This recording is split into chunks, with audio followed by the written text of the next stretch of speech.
I just think that when you make a very broad statement, and that's the thing, it could be very subjective. Do you know what I mean? Yeah.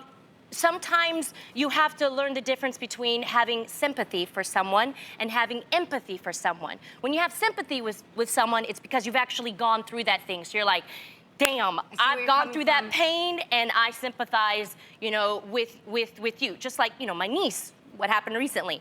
Like, I sympathize people who have had people in their life murdered, okay? So sometimes you can't just get up and just change things. Yeah. And then you have people that empathize. They may not have gone through what you've gone through, but they have compassion for you, and they feel it. So I think you have to be aware of your audience and who you're talking to. So maybe there are people who may not like relate to her having the privileged life. They're like, yo, I'm trying, but my lights still get cut off. You know what I mean? And sometimes hearing that, they can't relate.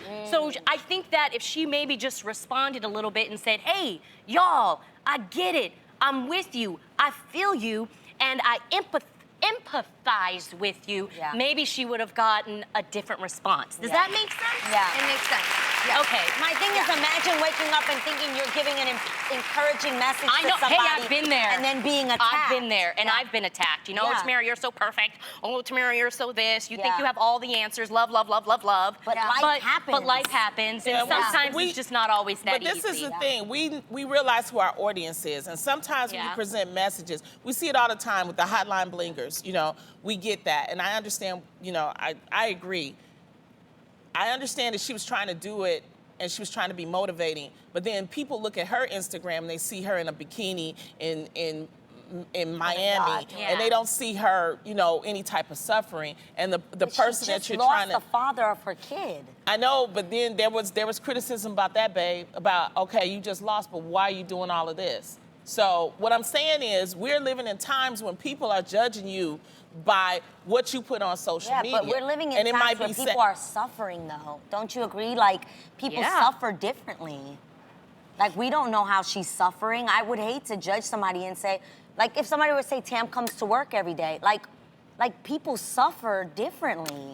I just feel But bad I for think that. what I'm saying is, if I can finish the statement, Go for it, go for it.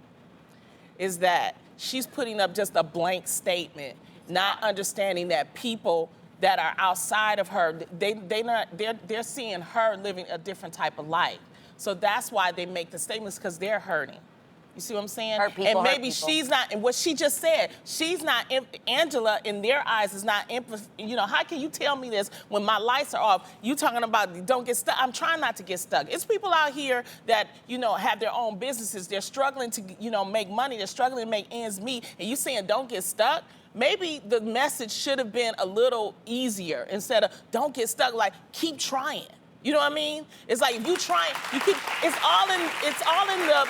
I always say it's all in the verbs. It's all in the little nuances and things like that. But if it's just like, you know, it was just so like, don't get stuck. You know, it's like it just some people it just didn't vibe with them. What I hear what you ladies are saying is that different messages reverberate with different people. It depends on how you hear it. When you hear it right away, like, you got this, it ain't nothing, get up or you're not doing anything, that can run off the people like, you don't see me trying. Right. So just that little layer of empathy of like, whatever you're going through, it must be hard. I don't know exactly what it is, but it's gotta be hard. I understand that, yes. And for me, who loves to take things head on. Hell, people look at my gram, they think that's my real life. No, dude, that's just a great lit moment, or me in a bikini. That doesn't mean that divorce has been hard. It doesn't mean that you're not, you know, struggling and your kids bring you joy. So just to understand that there's a heart in the message that Angela was saying, that you can get through this, that you can make change if you don't give up and you try. And don't remove that message and short yourself from the blessing that is out there for you. Comparison is the thief of joy. And don't get jealous because she's having a good life. You know what I'm saying? I think that's what it is. It's like a little bit of jealousy and stuff like that. Be happy for her. You keep struggling or keep trying or the message whatever is it for is. you, it's for you. If it's not, if the message is for you, it's receive for it. you. If it's not, it's not. Move on. Just let it go.